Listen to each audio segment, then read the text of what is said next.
दोस्तों, आज भले ही भारत शिक्षा के मामले में 191 देशों की लिस्ट में 145वें नंबर पर हो, लेकिन कभी यही भारत दुनिया के लिए ज्ञान का स्रोत हुआ करता था।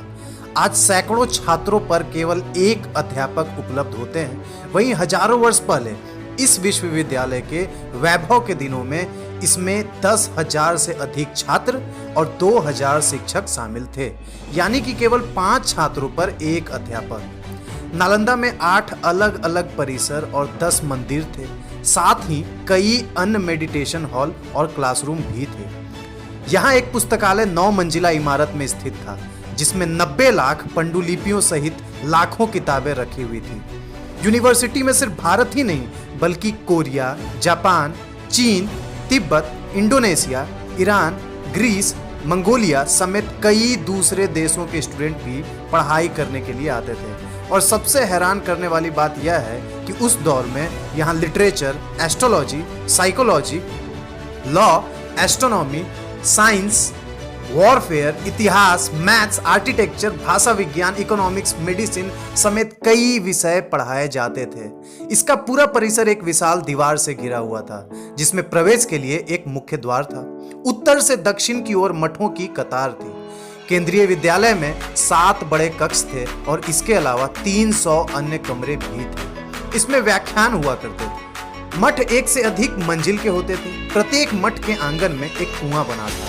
8 विशाल भवन, 10 मंदिर, अनेक प्रार्थना कक्ष तथा अध्ययन कक्ष के अलावा इस परिसर में सुंदर बगीचे तथा झीलें भी थी। इस यूनिवर्सिटी में देश विदेश से पढ़ने वाले छात्रों के लिए छात्रावास की सुविधा भी थी। यूनिवर्सिटी में प्रवेश परीक्षा इतनी कठिन होती थी कि केवल विलक्षण प्रतिभाशाली विद्यार्थी ही प्रवेश पा सकते थे। यहाँ आज के विश्वविद्यालयों की तरह छात्रों का अपना संघ होता था। वे स्वयं इसकी व्यवस्था तथा चुनाव करते थे। छात्रों को किसी प्रकार की आर्थिक चिंता न थी। उनके लिए शिक्षा, भोजन, वस्त्र, औषधि और उपचार सभी निःशुल्क थे।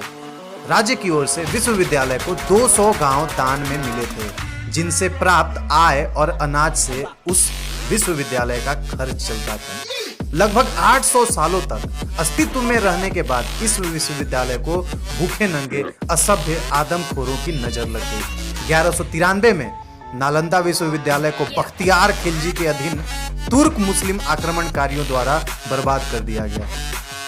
फारसी इतिहासकार मिनहाज-ए-सिराज ने अपनी किताब में लिखा है कि यूनिवर्सिटी को बर्बाद करते वक्त 1000 भिक्षुओं को जिंदा जलाया गया और 1000 भिक्षुओं के सर कलम कर दिए गए थे। पुस्तकालय को जला दिया गया।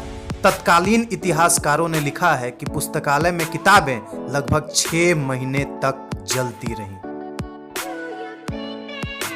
तो दोस्तों, ये था नालंदा विश्वविद्यालय के बारे में। अगर आप और यूनिवर्सिटीज़ के बारे में जानना चाहते हैं तो लिंक मैंने डिस्क्रिप्शन में दे दिया है। मैंने वीडियो बनाई हुई है, आपको आई बटन में भी उसका लिंक मिल जाएगा। आप वहां जाकर के उसे जरूर देखिए। तब तक के लिए दोस्तों बहुत बहुत धन्यवाद।